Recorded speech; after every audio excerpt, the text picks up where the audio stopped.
Selamat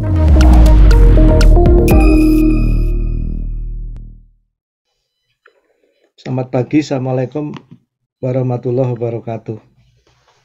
Waalaikumsalam warahmatullahi wabarakatuh. Sejahtera.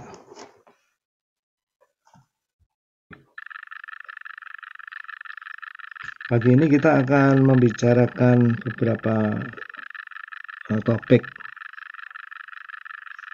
Utama adalah titik tekannya adalah pseudoscience.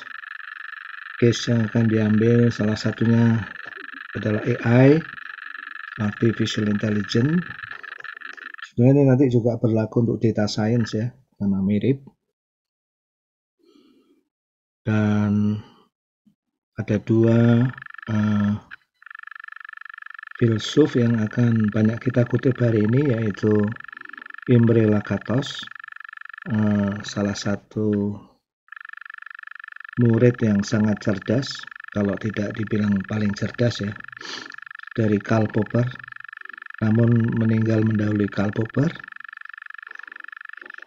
Ada beberapa karya yang sangat terkenal, salah satunya adalah The Methodology of Scientific Research Programs yang diterbitkan oleh Cambridge University Press, di mana dalam karya ini menurut saya karya bersejarah ya, yang sangat luar biasa, yang memang sangat perlu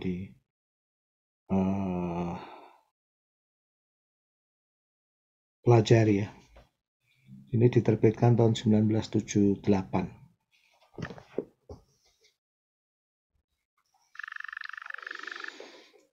Yang kedua adalah Mario Bunge, seorang filsuf yang baru meninggal dalam usia 100 tahun, tahun 2020, yang memiliki tulisan yang karya-karya yang sangat bagus.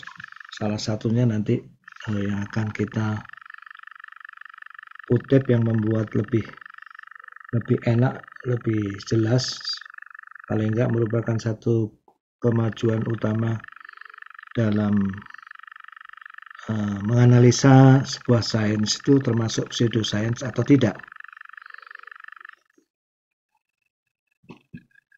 Oke, sebelumnya saya mengingatkan Anda semua ya, seperti biasa di EduNext nanti tolong dilihat tugas untuk intellectual presence Anda hari ini.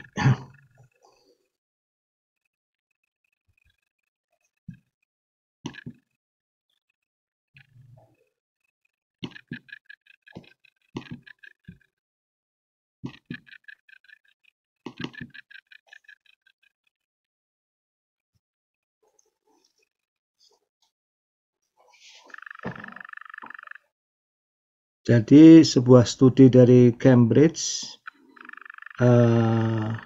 ini sangat hangat ya, masih dipublikasi pada Oktober tanggal 10 2022 ini,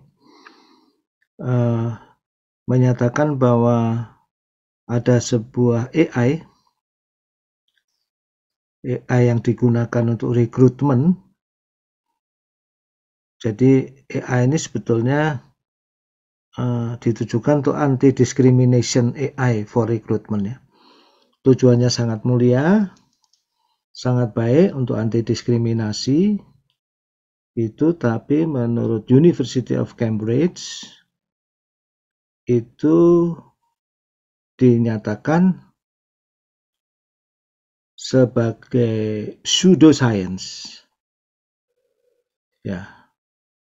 Selain itu dia dinyatakan spurious and dangerous ya. Spurious and dangerous. Jadi sebetulnya AI itu tujuannya baik untuk menghindari ras diskriminasi, gender diskriminasi, tapi ternyata berpotensi dia itu tidak scientific, tapi malah menjadi pseudoscientific Ya, ini sangat menarik ya. Beberapa waktu lalu cukup ramai riset-riset dalam aplikasi untuk membaca emosi pelanggan ya, yang mungkin melewati wajah. Kalau pelanggan yang berinteraksi ke Tokopedia, ke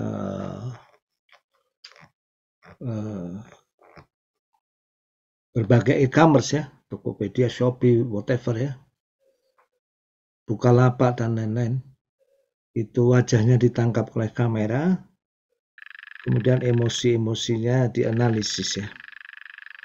Nah, ini secara logika machine learning dan data science mungkin dengan menggunakan supervised machine learning bisa kita pahami begitu.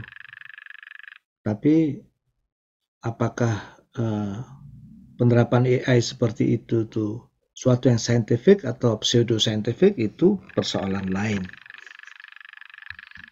Nah, kalau dianalisa lebih lanjut, jadi AI yang dihantam oleh University of Cambridge ini dinamakan personality machine ya, mesin kepribadian. Jadi artificial intelligence ini menggunakan input data gambar wajah orang dari face ya, basically face recognition, untuk mencari the big five personality character ya, ciri kepribadian. Apakah seseorang itu ekstrovert atau tidak? Apakah seseorang itu ramah atau tidak? Apakah seseorang itu open-minded atau tidak? Bagaimana kesadaran orang itu dan neuroticisme. Nah, studi yang dilakukan oleh University of Cambridge menemukan bahwa prediksi yang dilakukan oleh AI software ini ternyata dipengaruhi oleh perubahan ekspresi wajah, pencahayaan. Jadi lightning itu berpengaruh ya. Sebagaimana kalau di film Hollywood tuh ya aktornya ya kelihatan ganteng itu ya. Ya mungkin kalau kita ketemu betulan ganteng, betulan ya, atau cantik betulan, tapi itu kadang-kadang dipengaruhi lightning juga, background, ya. Kemudian pakaian orang ya. Sebagaimana saya juga ketika zaman online itu ada beberapa bimbingan saya yang 100% ketemu lewat Zoom. Ya, alhamdulillah ini ketika era Omicron tuh sesudah mereka lulus baru saya ketemu. Dan saya betul-betul takjub karena bayangan saya tentang beberapa mahasiswa saya tersebut dengan kenyataannya itu jauh berbeda. Jadi Anda kalau ketemu saya langsung mungkin kaget yang belum pernah ketemu ya. Oh Pak Dimitri ternyata bentuknya kayak gitu. Jadi apa yang ditangkap layar dan realitas itu bisa beda. Studi tersebut menjelaskan bahwa faktanya mesin learning yang digunakan untuk AI ini menggunakan data yang sudah tidak up to date, sudah ketinggalan zaman. Jadi model mesin learning itu prediktif, tapi karena mereka train ya, dilatih dengan data masa lalu, ya mereka mengulangi keputusan yang dibuat di masa lalu, bukan masa depan. Misalnya masa lalunya itu orang-orang rekrutmen yang diambil sebagai sampel data itu cenderung memutuskan itu ada kecenderungan bias gender atau bias rasis, yaitu akan berulang. Dan seterusnya. Intinya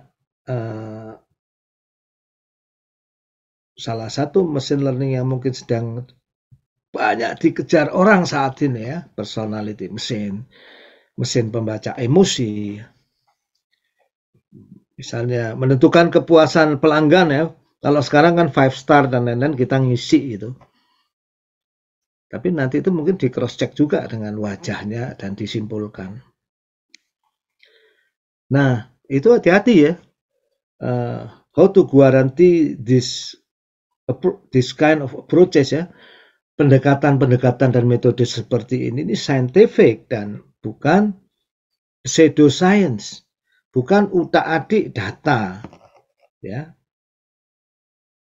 Sebagaimana kita kenali beberapa karya-karya yang sangat dahsyat ya. Bagaimana menipu dengan statistik itu luar biasa. Saya sampai beli bukunya bahasa Inggris, bahasa Indonesia ya.